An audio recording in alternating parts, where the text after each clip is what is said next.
Muy buenas tardes. ¿Qué tal?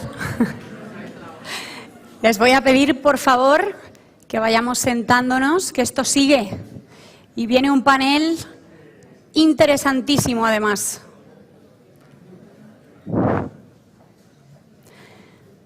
Ya estamos afrontando, como saben, la recta final de esta jornada, 100% ciencia.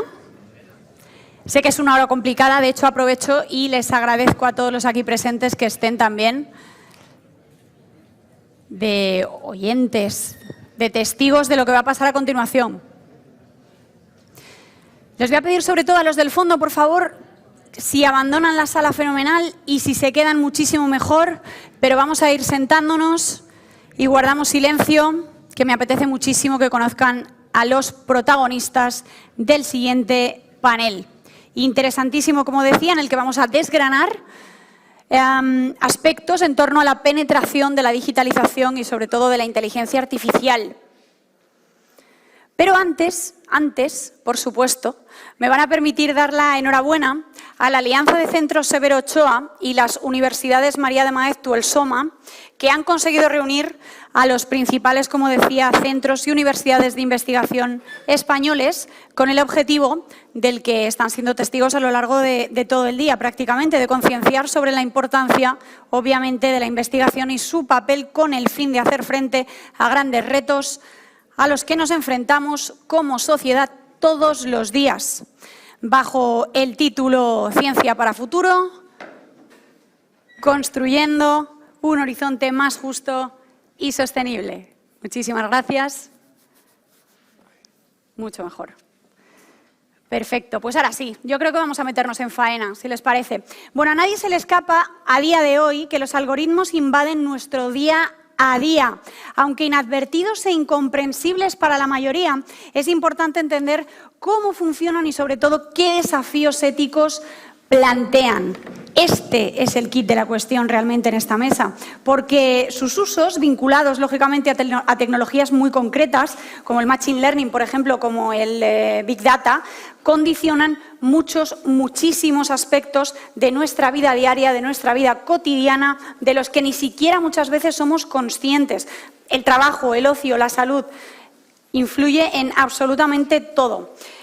Me acompañan para tratar todo esto, para meternos un poquito en profundidad, unos ponentes de lujo. Tengo muchísimas ganas de saludarles y voy a empezar, por ejemplo, un poco izquierda-derecha.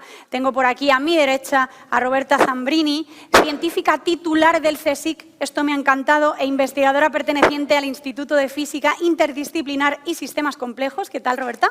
Hola, encantada. ¿Qué tal? Gracias por estar aún aquí y gracias por esta oportunidad. Encantados de tenerte por aquí. A continuación, tengo a mi derecha también a Ferdinando Villa, del Basque Center for Climate Change, cuya investigación, corrígeme si me equivoco, Ferdinando, se encuentra en la interfaz multifacética de, fijaos, la lingüística, la informática, las ciencias sociales, la ecología y la economía.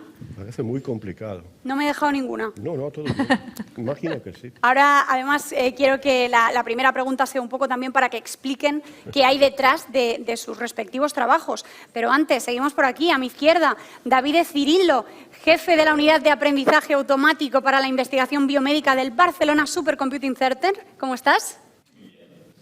Muy bien, yo encantada y además con muchísimas ganas de escucharos, de verdad. Como periodista de tecnología, pues estos paneles con estos invitados, con estos ponentes, no te creas que se dan muy a menudo. Así que, oye, un placer estar aquí. Y por último tenemos a Lucía Velasco, economista y Policy Fellow de la Escuela de Gobernanza Transnacional del Instituto Europeo de Florencia. Además, es autora de ¿Te va a sustituir un algoritmo? Lucía, ¿nos va a sustituir un algoritmo? Hay que leerse el libro para saberlo. Hombre, pero para los invitados, los asistentes que están aguantando hasta las 4, casi 5 de la tarde aquí en 100% Ciencia, bueno, danos un avance. Tienen que aguantar un poquito más despiertos, a ver si lo conseguimos. Si te parece, yo voy a intentar ahí todavía sacarte un poquito más. Me gustaría, como decía, que os presentarais un poquito más de lo que acabo de hacer yo. No sé si quieres contarnos hasta donde puedas, como decía, pues qué hay detrás de todo este trabajo que has llevado a cabo a la hora de publicar ¿Te va a sustituir un algoritmo? Y sobre todo también, ¿qué haces como Policy Fellow de la Escuela de Gobernanza Transnacional del Instituto Europeo de Florencia. Pues sí, yo empiezo dando las gracias, claro, por estar en esta mesa de la que espero aprender muchísimo y que no es tan habitual, ¿no? De coincidir una persona con un background más político, más de políticas públicas, con verdaderamente la gente que sabe, ¿no? Y además que sea una mesa paritaria, ya me parece un gran logro en estos tiempos regresivos en ese sentido. Pues yo lo que hago después de haber salido de 4 años en el gobierno, justamente diseñando las políticas digitales, ha sido darme cuenta que hay una desconexión enorme entre la comunidad académica, es decir, las personas expertas, la sociedad y los tomadores de decisiones, ¿no? Y entonces, en lo que he estado trabajando en este año en Florencia justamente ha sido en cómo podemos traducir, ¿no?, el idioma técnico al político en lo que a mí me apasiona, que es la intersección de la tecnología y la sociedad y especialmente pues, el impacto de la inteligencia artificial desde la democracia hasta cosas más mundanas como la supervisión de los trabajadores o los sistemas de vigilancia. Y en eso ando. En eso vamos a incidir además, que me interesa especialmente, como decía al inicio, todo lo que tiene que ver con la ética de la inteligencia artificial y todo lo que hay, la cara B de los algoritmos, ¿no?, que se llama. Pero antes, Davide, bueno, yo creo que todo el mundo en esta sala debe conocer, espero que sí, lo que hacéis en el Barcelona Supercomputing Center, pero bueno, específicamente, ¿qué trabajo estás desarrollando tú aquí? Bueno, primero de todo, muchas gracias a los organizadores, es un placer estar participar en esta segunda, en un lugar tan espectacular, tan guapo. Impresionante. Sí, yo coordino la unidad de Machine Learning para la investigación biomédica en el Departamento de Ciencias de la Vida del Barcelona Supercomputing Center. Como sabéis, ¿no?, es el centro de investigación, uno de los ordenadores más potentes de Europa. Se llama Ions 4. Estamos instalando Ions 5, que va a ser aún más potente. Y mi grupo se ocupa de aplicar el aprendizaje automático o machine learning de forma transversal en el ámbito de salud. Y entonces estamos en muchísimos proyectos que se ocupan de distintas cosas, distintos ámbitos médicos, desde enfermedades cardiovasculares a neurodegeneración, el cáncer en adultos, en niños. Trabajamos con muchísimos tipos distintos de datos, mayoritariamente datos moleculares, pero también sensores, imágenes, textos, incluso datos epidemiológicos, datos populacionales. Y como aplicamos el machine learning y la inteligencia artificial, también estamos interesados en el impacto social que obviamente estas tecnologías tienen. Perfecto. Por aquí. Normalmente es muy difícil integrar. Entonces, el principio principal de donde sale mi investigación es que el conocimiento que necesitamos para el problema principal, que no es tanto el cambio climático cuanto la sostenibilidad en general, que incluye el cambio climático, no es que no tengamos bastante conocimiento, es que tenemos todo el conocimiento del mundo y lo tuvimos para 2000 años, pero nunca fuimos capaces de hablar el mismo idioma, de una forma que el conocimiento de los individuales, de los expertos individuales, se pueda así integrar en un metaconocimiento que al final pueda ayudarnos a solucionar problemas que son tan complejos que no hay expertos posibles. Los expertos básicamente no existen que puedan ver a todo y conocer a todo. Y también la cantidad de datos, de hipótesis, de artículos que se producen.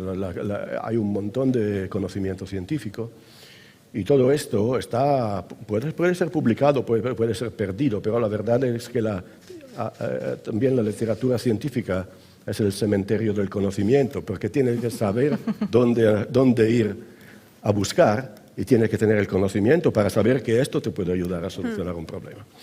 Entonces, la razón para que tengo todas estas disciplinas todas juntas es que he pasado toda mi vida a encontrar maneras, buscar maneras de que el conocimiento se pueda representar de una forma que contenga su propia semántica, su propio significado, y que este significado sea el significado humano. Entonces, todos estos pedazos de conocimiento que son hechos de humanos, para humanos, puedan ser integrados para una máquina para que otros humanos puedan utilizar, puedan proporcionar la síntesis de este conocimiento para solucionar problemas más grandes de antes. Esto básicamente ha sido la parte más interesante de mi trabajo. Utilicé mucho la semántica y la inteligencia artificial, pero no la parte de Machine Learning, que es traer conocimiento de datos, sino la de Machine Reasoning, que es la de juntar cosas que se han ya comprendido, pero haciendo comprensión más grande de problemas más importantes. Maravilloso. Ha dicho una frase, además, la literatura científica es el cementerio del conocimiento, frase que yo habría tuiteado, porque sabéis que hay un hashtag oficial, ¿verdad? Está por aquí, hashtag 100% ciencia, lo tenéis ahí. Esto es importante, de verdad. Yo os invito a todos los aquí presentes, ya nos vamos a tutear, a que compartáis todo lo que os llame la atención de las reflexiones de los expertos, de los ponentes de esta mesa, porque como ha dicho Lucía y como he repetido yo al inicio, no es fácil de verdad tenerles aquí en espacio y en tiempo a la vez, juntitos, compartiendo reflexiones en torno a temas tan interesantes como la inteligencia artificial y la digitalización. Pero si ya os digo, inteligencia artificial cuántica, Roberta, ¿cómo podemos explicar esto? Bueno, yo empecé a trabajar en Machine Learning solo hace 3 años. Antes también tengo el placer de trabajar en un instituto de sistemas complejos, o sea que siempre he tenido una exposición muy amplia a diferentes líneas de investigación y siempre me han interesado los sistemas complejos y mirar si podían tener aspectos cuánticos interesantes. Entonces, por ejemplo, he trabajado unos años en el fenómeno de la sincronización, que casi todos estáis familiarizados con él, que la tenemos en nuestro cuerpo, se observa en la naturaleza, y he estado estudiando si se podía dar sincronización en régimen cuántico, cómo describirla, qué características tenía. Y ahora hace 3 años me ha empezado a fascinar mucho esta idea del Quantum Reservoir Computing, donde la idea es utilizar un sistema complejo cuántico para procesado de información. Entonces, esto es un poco el tema en el cual estoy trabajando y es aprovechando la mayor riqueza que nos ofrece la cuántica, el régimen de operación cuántico. Bueno, pues yo creo que ahora sí, hechas las presentaciones un poquito más en profundidad. Fíjate, comentábamos Lucía y yo justo antes de empezar que me saltaba ella a mí en Twitter esta semana o hace unos días porque se hacía eco de la 4ª versión de un estudio que hay por ahí circulando, la digitalización de la empresa española que ha estado elaborado por la UGT, correspondiente al ejercicio 2021-2022. Curiosamente, ponía de manifiesto la lentitud del tejido empresarial a la hora de modernizarse, de tecnificar y sobre todo de digitalizarse. Ellos lo dividen en varias brechas, digamos, una de ellas es la de sensibilización. La verdad es que la caída yo creo que es significativa, es un 6% a nivel global solo en el último año y llega al 21% en el caso de las pequeñas empresas. Y comentábamos, pero entonces, ¿en qué quedamos? Lucía, primera pregunta, pero por favor es abierta para todos.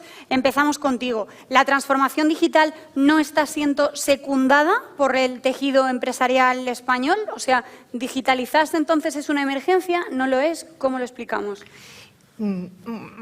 Buena pregunta. No, yo creo que ahí vamos, ¿no? Que no vamos quizá tan volados como muchas veces se transmite, aunque es parte del empuje de país que parezca que vamos rápido. Me da la sensación de que las empresas, también estamos en un contexto muy específico, saliendo de una crisis, igual entrando en otra, ¿no? Y eso condiciona algunas decisiones de inversión.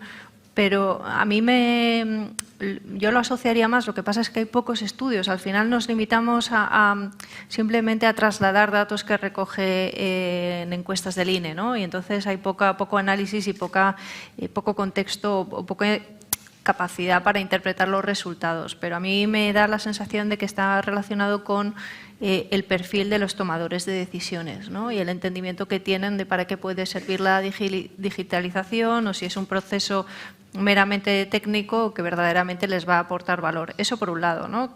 La edad y el perfil de los tomadores de decisiones. Y luego también la capacidad y las competencias digitales o las competencias necesarias para poder sacarle todo el partido a estas herramientas, que es otro bien escaso en nuestro país, como también se sabe, ¿no? Entonces yo creo que ahí son 2 principalmente las razones para que no se termine de expandir. Y luego que también tenemos un tejido productivo principalmente de pymes, en las que también pues, resulta un esfuerzo adicional el poder hacerlo. Por eso sería quizá conveniente articular otros espacios donde se pudieran compartir algunos recursos, donde se pudiera explicar un poco mejor para qué sirven algunas herramientas, ¿no? A la hora de competir desde la perspectiva empresarial, estamos hablando, que es una muy específica. David. Sí, estaba pensando que también añadiría la urgencia, ¿no? hemos aprendido, por ejemplo, del COVID, ¿no? De la pandemia, es justamente una aceleración de la digitalización que tenemos, sobre todo en el sector de salud. Un ejemplo, la app esta de Contact Tracing, ¿no? Que se desarrolló, se equipó muy poco, pero claro, ha sido un producto efectivamente digital que se hizo varias razones respecto a otras medidas no han sido tan efectivas. Y también la recogida de información, la organización de información, ahora también estamos hablando de una economía a nivel global. No sé si habéis visto nunca en estos años la página web de la Johns Hopkins University, que ha sido un poco digamos, la fuente principal de información recogida de todo el mundo sobre movilidad, incidencias de COVID. Todo esto es digitalización, es recogida de datos, disponibilidad de datos, organización de los datos. Y entonces, claro, hay dificultades en distintos sectores, pero en el caso de, por ejemplo, en este caso, la pandemia mundial, claramente no se ponen las pilas y las cosas se hacen. Y creo que es un ejemplo en este sentido, ¿no? Nos indica que cuando hay interés, ¿no? También las cosas efectivamente sirven, se pueden hacer.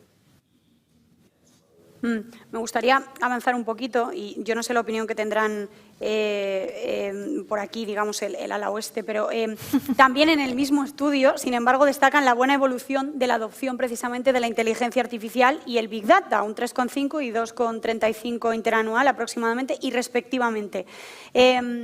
Inteligencia artificial, Roberta, ¿en qué sectores, desde vuestra experiencia, y Ferdinando igual, creéis que hoy en día tiene más usabilidad, si lo queremos llamar así, la evolución de la inteligencia artificial? O sea, ¿dónde visualizáis vosotros mayor impacto?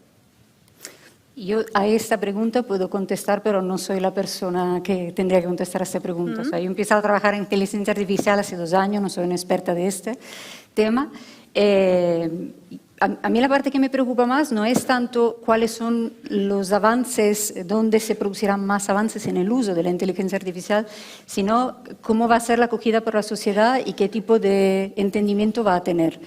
Entonces, esta es la parte que me parece más interesante. Todo lo que representa el conocimiento de estos métodos, de estas técnicas, la aceptación, hace un poco también que haya una evolución en la sociedad, que haya una resiliencia también. A mí a veces me preocupa tanta digitalización y tanta inteligencia artificial y después me parece que en algún momento tendremos que volver atrás. Lo veo como una acelerada muy rápida, que no toda la sociedad está siguiendo el mismo ritmo. ¿Cuáles son los frentes en los cuales puede ayudar más? No lo sé. Sé que hay frentes que son más arriesgados, frentes que son menos. Entonces, por ejemplo, la inteligencia artificial en el control parental que le hago a mi hijo, creo que es una de las que tiene menos riesgo, en el sentido que es importante, pero no le veo tanto riesgo. Después hay aplicaciones que son más arriesgadas, que ya pueden introducir sesgos, que pueden introducir riesgos en la seguridad, desde vehículos autónomos hasta el utilizo de inteligencia artificial en procesos de empleo o en establecer cuáles son los caminos que puedan tener los estudiantes en la educación. Entonces, estos son los que veo como más arriesgados. Entonces, yo veo una distinción entre riesgo y no riesgo. No sé cuáles son los que van a ser los más determinantes. En mi casa la revolución ha sido el asistente digital. O sea que esto siempre me quedo muy sorprendida de las habilidades de aplicaciones que tenemos alrededor, como reconocimiento de voz, escritura digital y cosas por el estilo. No sé cuáles son las aplicaciones, o sea, que van después a tener un impacto más fuerte en nuestra sociedad. Sé que va a ser muy difícil hacer que la sociedad siga según qué. Claro. Y esto también está relacionado con lo de la economía que decía antes Lucía, ¿no? Hay sectores que se ve que lo están abrazando con más ganas, ¿no? Como la salud. Yo creo que es un sector con bastante futuro, toda la parte de la salud y de la ciencia. Lo que pasa es que ahí sí que llegará un momento cuando traspases la barrera de la investigación o de la aplicación, cuando empiece a interactuar con los pacientes o con las personas, será cuando entremos en esos dilemas éticos o en los que estás dispuesto a que tome una decisión una máquina. ¿Te fías de una máquina que decida tu tratamiento o prefieres que lo haga una persona sabiendo que seguramente falle más? Y ahí, claro, se entra toda otra nueva dimensión que tiene que ver con cómo ayudamos a que la sociedad comprenda lo que está sucediendo, ¿no? Y que no lo sienta como algo externo, ajeno, lleno de peligros y de riesgos. Claro, no, es que externo no lo es en absoluto. Ferdinando, no sé si... Sí, yo no sé mucho qué decir, porque la verdad es que lo que me parece más importante de la penetración de la inteligencia artificial en nuestra vida es que de momento esta está conducida básicamente de las corporate, de Amazon, de Google, y el 95-98% de la inteligencia artificial que está en nuestra vida es para controlar nuestras vidas, para hacerla más remunerativa para los que nos venden cosas. Entonces, esta parte me interesa como fenómeno social, pero la verdad es que el potencial de la inteligencia artificial y también de la digitalización, que es básicamente lo mismo, se puede discutir, pero sería muy bueno discutirlo dándonos cuenta de lo que es la inteligencia artificial de hoy y cuáles son los procesos que la están empujando. Porque lo que hace Davide son cosas fantásticas, pero es un por mil de la inteligencia artificial que se hace hoy en día.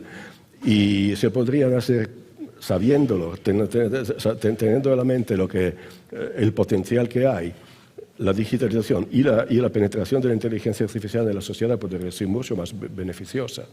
Y yo pienso que la mayoría de los retos que tenemos son retos de falta de comunicación, de falta de integración entre conocimiento, que quiero repetirme, pero si la política, los gobiernos y la ciudadanía se enteraran de esto, en lugar de prostrarse a Alexa porque le puede pedir de tocarte la canción que te gusta, el mundo podría avanzar de una forma más eficaz. Y lo mismo para la digitalización, ¿no? Hay una caja digitalizada y otra que dice analógico. Importa cómo, importa por qué.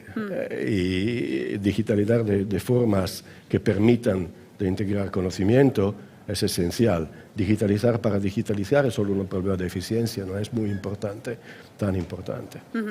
David, por alusiones, pero me vas a permitir preguntar a los del fondo, ¿escucháis bien? Sobre todo los que estáis al fondo, ¿todo bien? Si no, les pedimos a los compis que suban un poquito el volumen de los micros, ¿eh? No falte de nada. Todo el mundo despierto.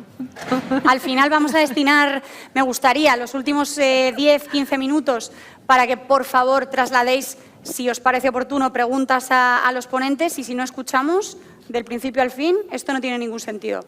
David decía, por alusiones.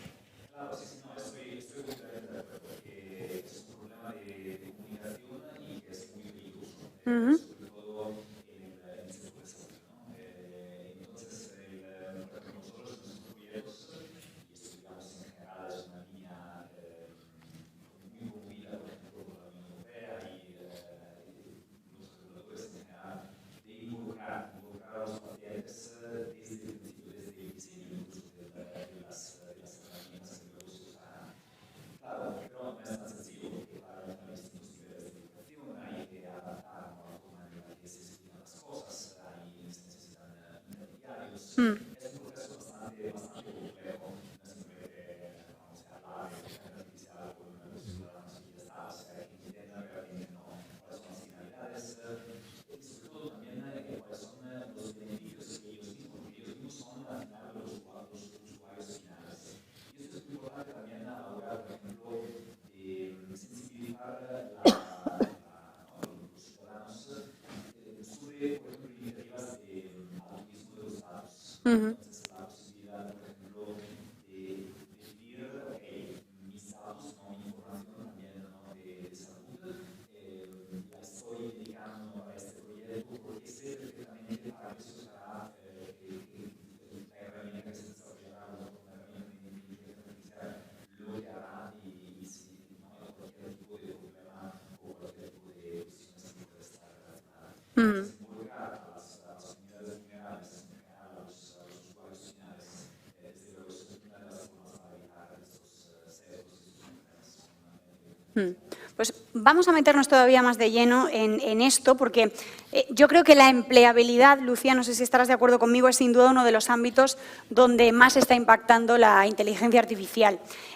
Los algoritmos, concretamente. O sea, un algoritmo puede discriminar a un trabajador hoy en día porque no están libres de sesgos humanos, que Roberta ha destacado la palabra sesgo anteriormente. No sé, Lucía, si puedes quizá compartirnos algunas soluciones que tú tengas identificadas que estén encima de la mesa desde vuestra experiencia para paliar este problema, o cómo podríamos hacer para hacer las cosas un poquito mejor.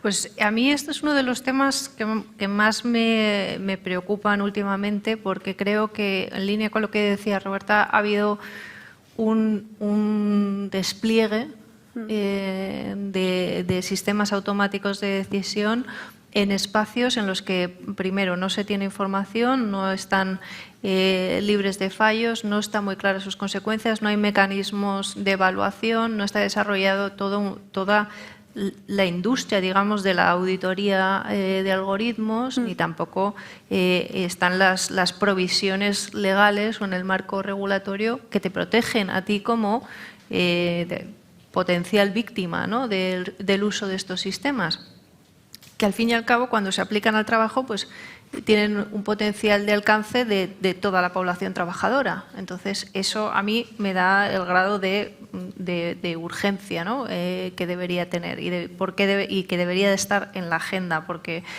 claro, en este proceso justamente que decía David, de digitalización acelerada que estamos viviendo, todo el mundo intentando automatizar cosas para, por un lado, ahorrarse costes laborales, por otro, bueno, no tener, durante la pandemia, pues que no estuviera la gente teniendo que estar en los sitios físicamente, intentando optimizar, pues no ha habido mucho control, ¿no? Y vuelvo otra vez a lo que explicaba antes del que toma las decisiones del uso de sistemas automáticos. ¿Qué criterio tiene, qué formación tiene y qué entendimiento del impacto de la incorporación de estos sistemas automáticos tienen sobre un entorno más amplio que es su unidad, ¿no? Y para poner un ejemplo, hace poco hablaba con una compañía que me preguntaba que estaban pensando justamente lanzar un proceso de selección y que, como tienen tantos candidatos porque es internacional, pues querían empezar a utilizar sistemas automáticos de filtrado de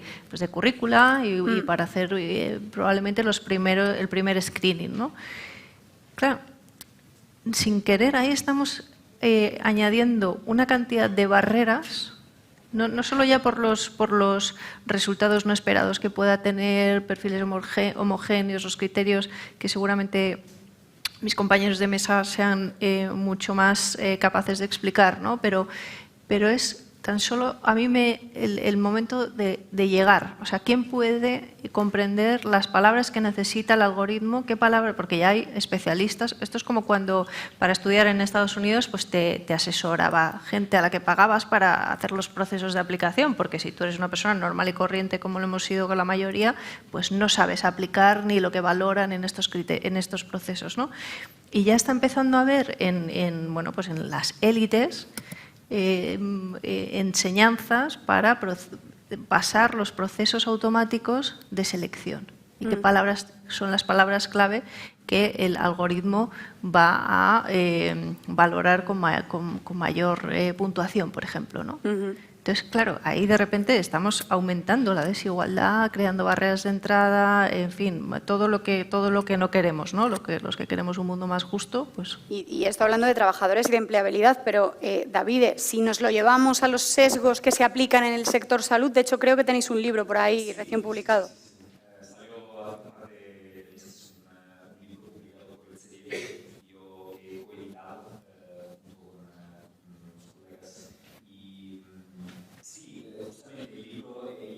De los sesgos en sexo de género, o sea, sesgos de sexo de género en inteligencia artificial. Esto es un gran problema en el sector de salud porque históricamente los datos que se han recolectado, datos de distintos tipos, mayoritariamente han sido datos de hombres, en particular hombres de media edad europeos. Y entonces nada de eso son claramente datos de muy buena calidad, pero son datos sesgados. Entonces no entendemos solo una parte, digamos, de la fisiología humana, de la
Interesante.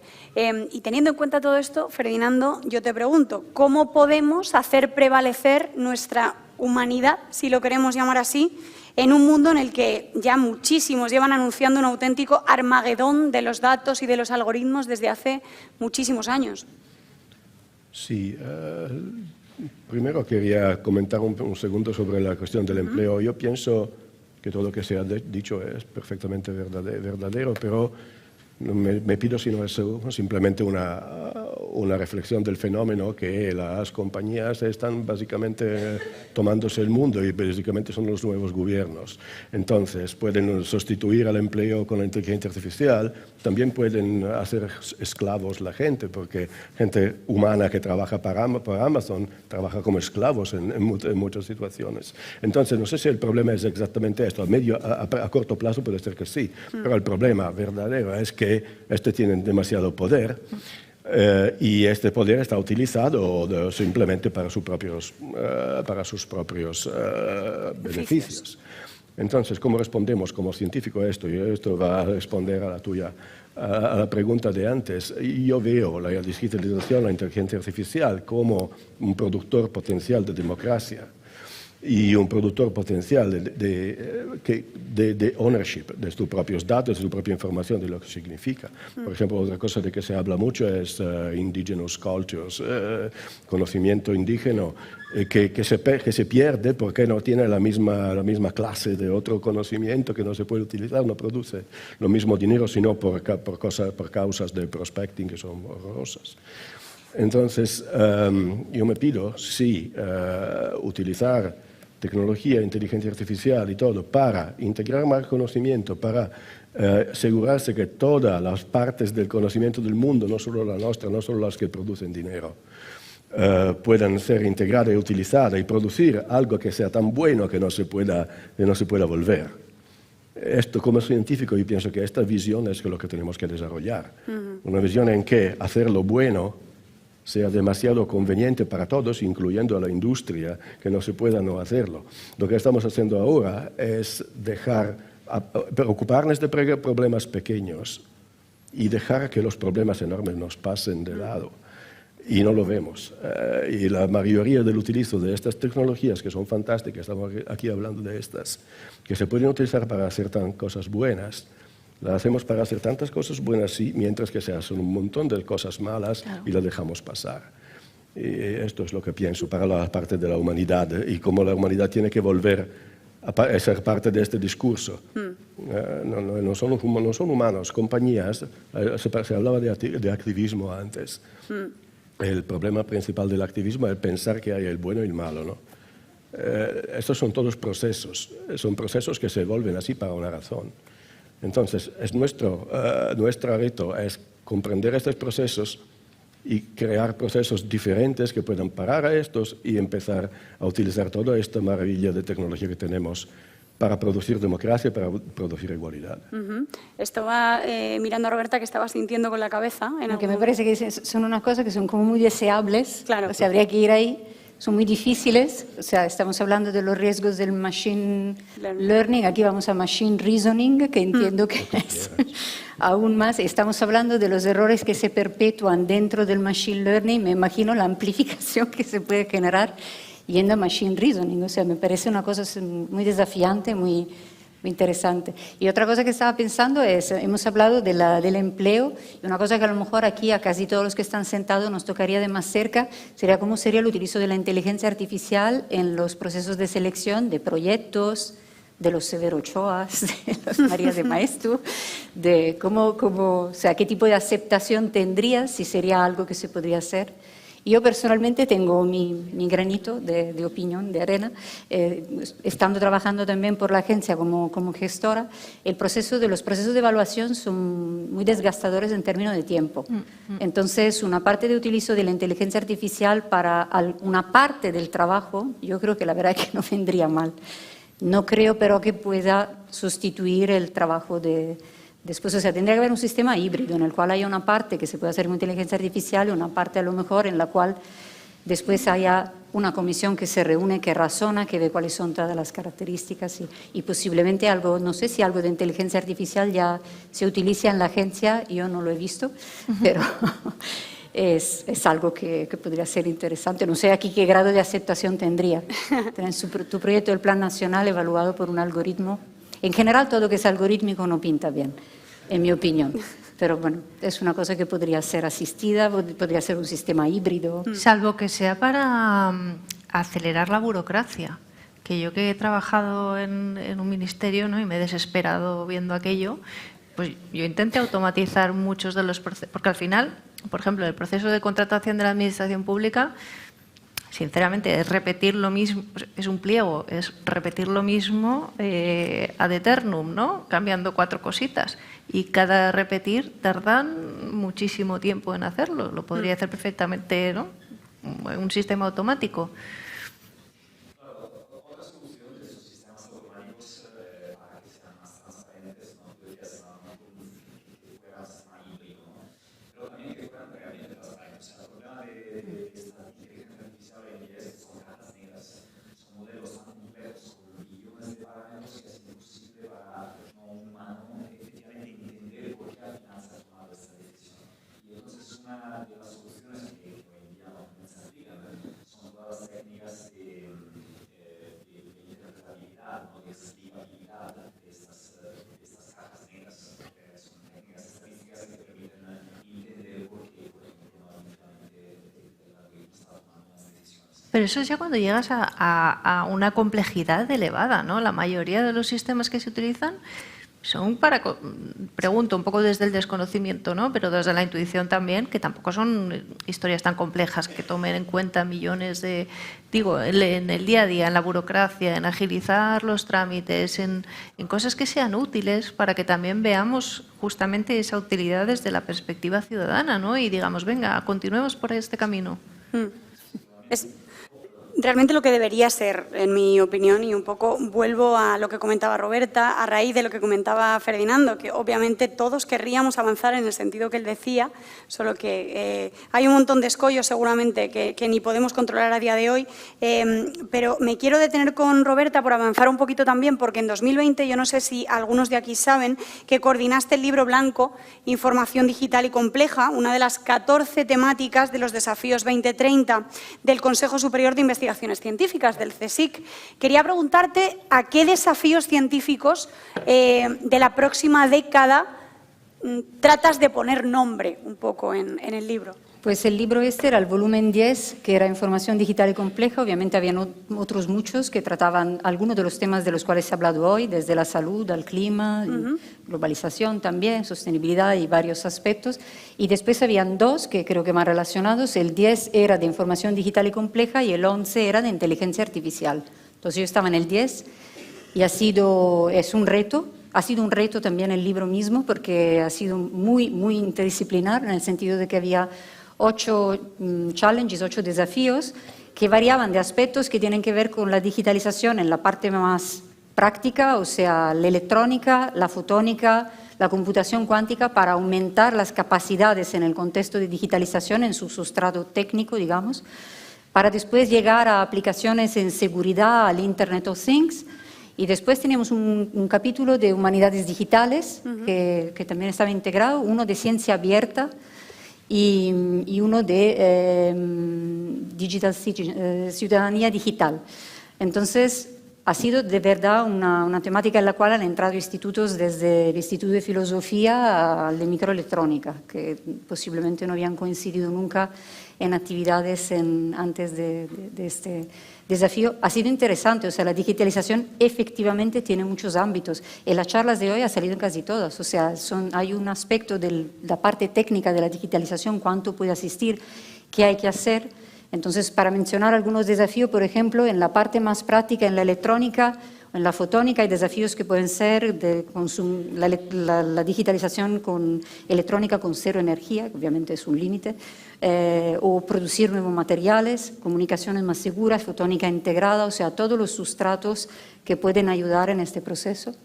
En la cuántica se ha elegido la parte de computación cuántica como algo que puede tener potencial para acelerar cierto tipo de tareas y puede ser útil en este contexto.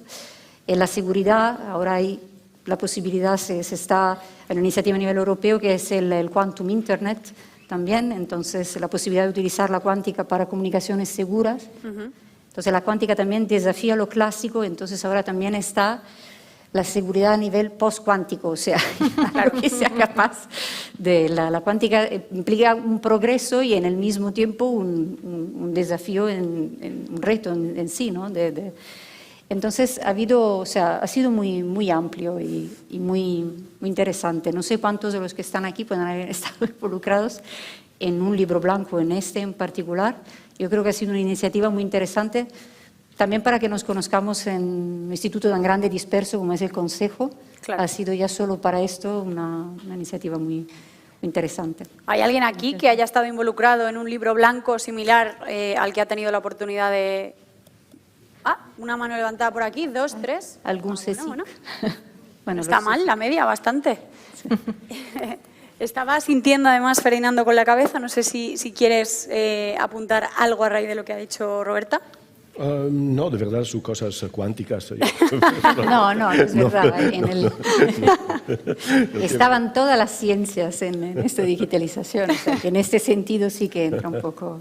Vamos a hacer una pregunta un poco más general, si os parece, y sí que me gustaría pasar, si vosotros tenéis alguna pregunta para ellos. Ferdinando, me preguntaba yo, dándole vueltas a esta mesa, ¿qué campos consideraríais vosotros fundamentales a la hora de ampliar fronteras del conocimiento, si lo queremos llamar así, en una sociedad global sostenible en la que nos encontramos? O sea, ¿dónde crees que hay que poner más el foco?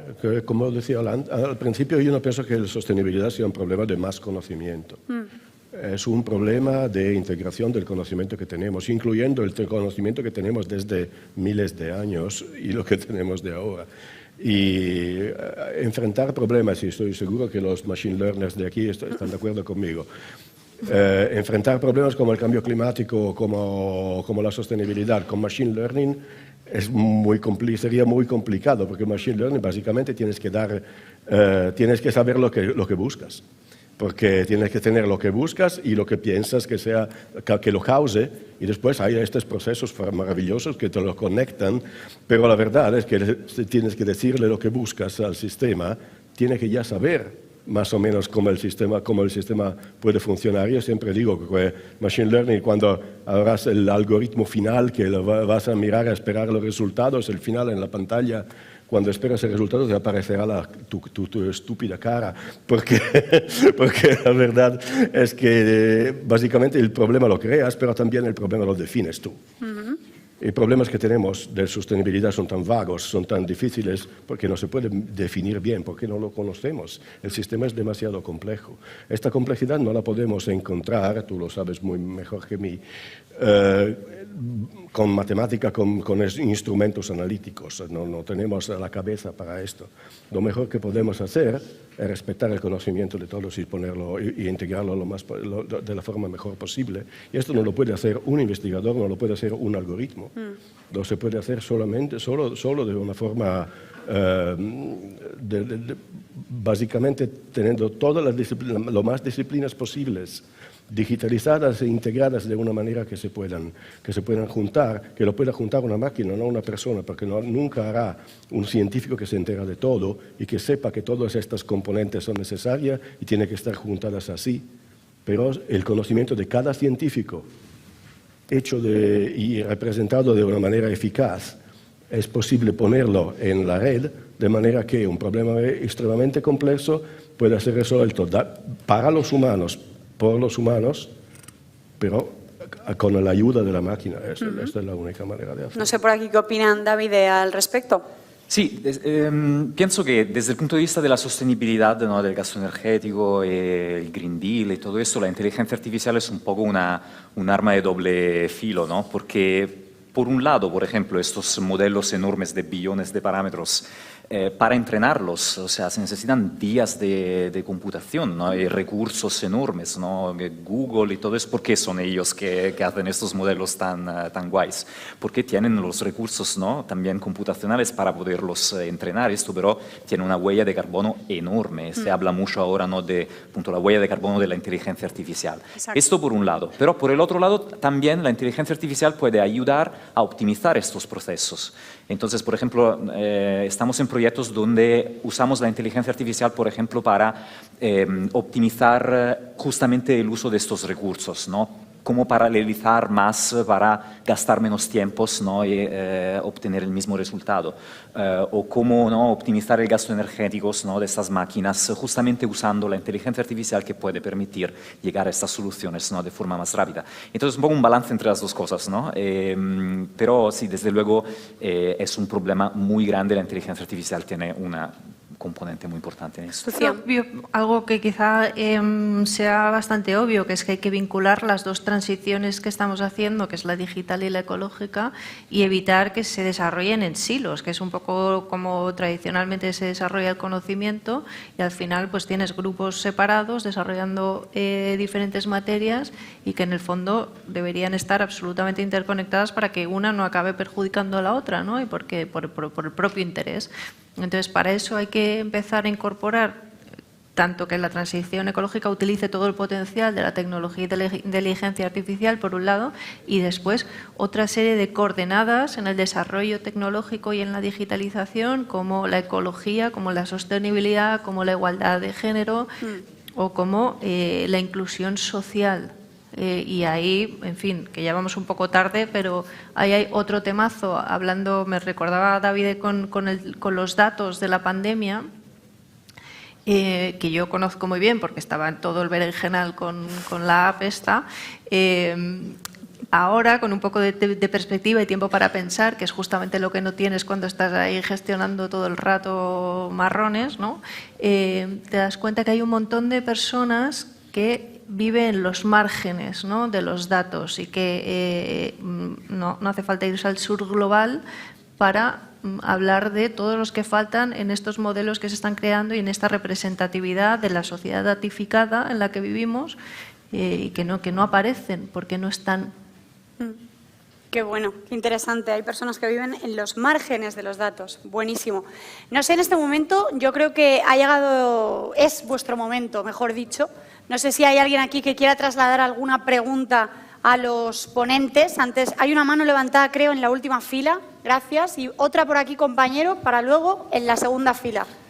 Hola. Hola, Esteve Corbera del ICTA de la UAB. Otra vez, perdonar, quiero ser otra vez un poco provocativo. Antes me quejaba de la falta de las humanidades en los debates sobre clima y mitigación.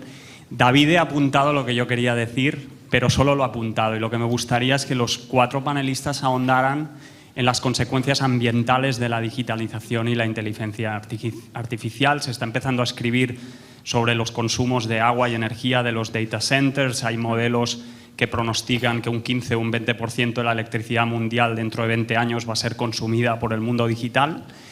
Y un poco cómo veis estas cuestiones, si sois todos unos tecno-optimistas que el propio sistema se va a regular o la digitalización va a funcionar exactamente igual que otras dimensiones del capitalismo, que va a seguir aumentando la frontera de consumo y va a inventar estrategias para minimizar los impactos ambientales. Gracias. Qué buena pregunta, en realidad. Y justo, ¿cómo te llamas, perdona? Esteve. Pues casi me habías puesto a huevo porque teníamos una pregunta, no sé si me va a dar tiempo a hacerla, que hablaba de los Green Data Center, iba justo prácticamente a continuación, y todo lo que consumen al final los grandes centros de datos. Pero bueno, interesante pregunta, David. Sí, nada, simplemente respecto a lo que dije antes, puedo añadir que eso, ¿no? La minimización que has mencionado justamente es una de las cosas, sobre todo cuando hablamos de estos grandes modelos y de la huella de carbono que pueden tener. Se ha visto como, por ejemplo, grandes modelos del lenguaje, en realidad o sea, tienen billones de parámetros, son más y más grandes, pero también hay proyectos que demuestran que en realidad las mismas performances las puedes obtener con modelos mucho más pequeños. Y entonces hay todo un movimiento también en ese sentido, como miniaturizar, entre comillas, estos modelos de inteligencia artificial para que su entrenamiento gaste menos energía. Y entonces eso también es una cosa añadida que podríamos Yo también quizá añadiría bueno, yo no soy tecno-optimista, o sea pero sí que por suerte hay una presión ahora para intentar ir en una dirección en la cual hay ahorro en esto y hay estrategias diferentes. Entonces, por ejemplo, una de las cosas que se está explorando es el utilizo de la fotónica en vez de la electrónica en según qué aplicaciones para ver si esto puede dar, en aplicaciones de inteligencia artificial se puede dar un ahorro. Hay gente que investiga con este tipo de target. Y la otra cosa es investigación en tipo de plataformas que sean diseñadas por la aplicación que tienen que hacer y que por esta razón consuman menos. Entonces, estas plataformas de muchos parámetros de los cuales se habla son redes neuronales, feed-forward o recurrent o del tipo que haga falta por la aplicación. Y lo que se está mirando, y es la parte que me interesa en particular esto del cerebro computing, es utilizar sistemas que de por sí sean complejos, consuman menos y también en este sentido puedan dar algún tipo de ventaja. Entonces sí, es algo que obviamente tiene que estar en agenda. Ahora, todo lo en vez que es lo de los server, data centers y todo esto ahí es también, es uno de los desafíos también en electrónica y en otras. El 20% de la energía mundial no está siendo utilizado para curar el cáncer. Está siendo utilizado para vender sartenes a los usuarios de Facebook. Por eso existe este gasto. El capitalismo no es que va a ser como el capitalismo, esto es el capitalismo. Entonces, la inteligencia artificial o la digitalización no tiene nada que ver con esto. Son una de las cosas que el capitalismo utiliza para ponerse más rico. Y son una de las cosas que también nosotros podemos utilizar para lo contrario. Si ponemos toda la energía que se utiliza para el trabajo de gente como la gente que está aquí, va a ser, no sé, una pequeñísima fracción del 1% de la energía mundial. El resto es para Bitcoin mining. Es completamente otro problema. Y esto no sé cómo va a acabar. Yo, como ella, no soy particularmente optimista. Yo pienso que se acaba cuando explota, porque el mundo funciona así. Pero, No sé, Lucía, si quieres añadir algo. Bueno, yo creo que nadie pensaría que yo estoy ahora mismo en el tecnooptimismo. De hecho, sufro bastantes críticas porque creo que nos hemos subido al carro digitalizador y vamos un poco tarde. Genial, ya se ha puesto todo en marcha. Ahora ha llegado el momento de tener una visión crítica, porque hasta ahora se ha venido desarrollando respondiendo solo a los intereses empresariales de una parte muy concreta del mundo, con un modelo muy específico, y no se ha tenido en cuenta ni a los que lo padecen, ni al planeta, ni a quienes se ven impactados, ¿no? Entonces creo que es el momento, justamente ahora que ya está, digamos, la maquinaria en movimiento, de empezar a reflexionar y a modificar lo que haya que modificar, porque ni siquiera nos hemos planteado el dogma. Es decir, hemos abrazado y aceptado que la digitalización es el camino y que me gustaría que al menos fuera una decisión informada esa, ¿no? O sea, que nos hiciéramos la pregunta previa y que digitalización equivale a progreso para quién, en qué términos y hasta dónde queremos ese progreso, hasta dónde lo queremos llevar, ¿no? Y de verdad que me parece muy necesario incorporar también a la sociedad, a todas las partes de la sociedad, no a la sociedad que es exactamente igual que yo, que ha sido educada en una universidad y que tiene un contexto específico, sino a otras partes distintas de la sociedad. Interesante. Y ya para finalizar, ahora sí, había otra pregunta. Hola. Hola, me llamo Lluís Alceda, soy el director del Centre de Recerca Matemática. No sé si es una pregunta, quizá más un comentario, pero opinable en todo caso. Yo quiero conectar mucho con una cosa que ha dicho Laura al principio y David también la ha tocado. Lucía. Perdón, Lucía. Que es el tema de la desconexión entre la parte política, o sea, de alguna manera la dimensión social de la inteligencia artificial, la desconexión entre la política, la ciencia y los usuarios. Voy a hacer una afirmación y luego la voy a conectar. Yo he echado en falta aquí una visión matemática, ¿vale? Y conecto con esto. Hoy no os voy a dar la vara con el aspecto científico, que es lo que hago siempre. Sobre todo porque no me traen más a mí, que es que me están regañando, nos quedan 30 segundos, 30 Vale. segundos de reflexión. Voy muy rápido entonces. Visión matemática. ¿Por qué? Lo importante no es el algoritmo. Bueno, sí es fundamental el algoritmo, lo importante es el modelo. Si entendemos el modelo que hay detrás de un algoritmo es, para mí es técnico. Un algoritmo para mí tiene que ser una moneda de dos caras que tiene que tener la parte técnica y la parte del modelo. Si entendemos el modelo, entendemos más sobre qué estamos haciendo. En mi definición de inteligencia artificial, que es muy amplia, por ejemplo, está la optimización heurística, que sí la entendemos. Hay la parte de Machine Learning que no acabamos de entender.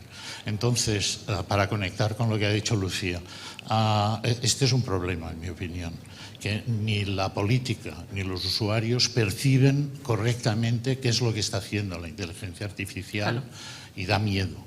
Y da miedo porque falta esta parte de comprensión del algoritmo que está detrás. Bueno, y también porque hace falta ponerle límites a los que lo utilizan de alguna forma, no solo... Sí, claro. Sí. De hecho, para continuar con tu ejemplo, yo hace un año estuve conduciendo 2 meses sin seguro porque un algoritmo decidió que tenía que cortarme el seguro y no me avisaron. ¿Vale? Entonces, en este sentido, totalmente de acuerdo. Hay que controlar lo que hacen las redes neuronales. Pues muchísimas gracias. Y ahora sí, David Cirilo, Lucía Velasco, Ferdinando Villa y Roberta Zambrini, muchísimas gracias por acompañarnos. Fuerte aplauso para ellos, por favor. Para ti.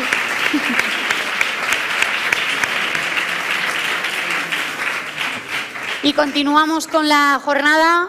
Por favor, hashtag 100%ciencia. Es importante. Gracias.